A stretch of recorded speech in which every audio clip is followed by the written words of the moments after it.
Hello दोस्तों, once again I'm very welcome back to the new video and in this topic we are going to detail discuss about Dhirubhai Ambani में अब कितने merit तक admission मिल सकता है और यहाँ पर क्या चांसेस है। तो दोस्तों सबसे पहले तो दो तरह के यहाँ पर डेटा आपके सामने यहाँ पर डिस्प्ले किए गए हैं। पहला डेटा में यहाँ पर आपको दिखाई दे रहा है कि DA आईसीटी में अभी यहाँ पर कितने नंबर ऑफ सीट बची है और दूसरा मैंने जो एरो किया है उसके अंदर मैंने यहाँ पर क्या किया है, उसके मेरिट रैंक के यहाँ पर स्निपेट को भी लेके रखा है।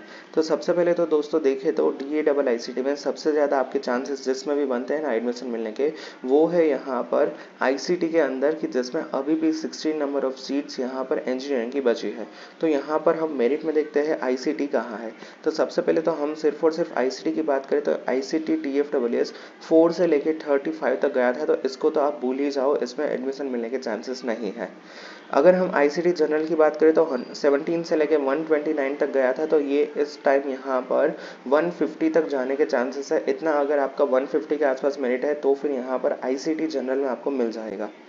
आईसीटी जनरल के बाद अगर हम आईसीटी ईडब्ल्यूएस की बात करें तो 130 से लेकर 149, तो यहाँ पर 160 तक यहाँ पर एक सीट मेरे ख्याल से बची होगी, तो एक स्टूडेंट्स को यहाँ पर एडमिशन मिल जाएगा ईडब्ल्यूएस कैटेगरी से। उसके बाद यहाँ पर आईसीटी विथ एससी कैटेगरी की बात करें तो वो 888 तक गया था, तो वो 950 तक जाने के भी चांसेस है, यानी कि 483 से लेके 950 तक अगर आपका है तो फिर यहाँ पर आपको एडमिशन मिलने के चांसेस है।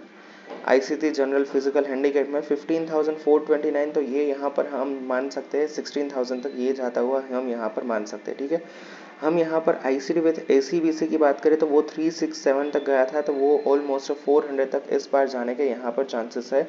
तो ये यहाँ पर मैंने पूरा कवर किया है आईसीटी के बारे में। आईसीटी के बाद हम यहाँ पर second number of highest seat vacant branch देखते हैं, तो वो कौन सी है, वो है यहाँ पर एमएनसी। एमएनसी में अभी भी यहाँ पर 5 नंबर ऑफ सीट बची है और एमएनसी भी यहाँ पर काफ़ी अच्छा ऑप्शन है यहाँ पर आपको कंसिडर करने के लिए। तो एमएनसी में TFSS भूल जाओ क्योंकि उसके ऊपर ऑलरेडी एडमिशन अलर्ट हो गया है।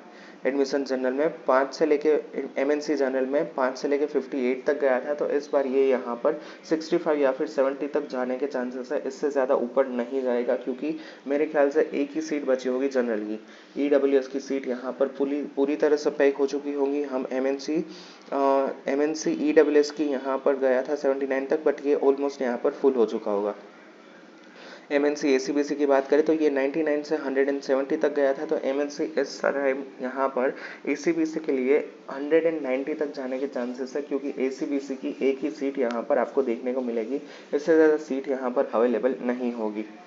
इसके बाद यहाँ पर एमएनसी की अगली कैटेगरी की बात करें तो वेयर इज एमएनसी, तो एमएनसी यहाँ पर एससी में 5047 तक गया था, तो ये 5500 तक जाने के चांसेस है। और एमएनसी एससी कैटेगरी की बात करें तो ये 77 तक गया था, तो ये यहाँ पर 95 तक जाने के चांसेस है। ठीक है, तो यहाँ पर ऐसा नहीं है कि DA में एडमिशन नहीं मिलेगा। DA में अभी भी आपको एडमिशन मिलने के चांसेस है, बट यहाँ पर मैंने जिस तरह से आपको समझाया, अगर इतना क्लोज होगा तभी यहाँ पर आपको एडमिशन मिलने के चांसेस है, अदरवाइज यहाँ पर एडमिशन मिलने के चांसेस जीरो है। ठीक है, so yeah that's it for today's video. Thank you very much for watching this video. If you any doubt then ask me in the comment section. Thank you, bye bye.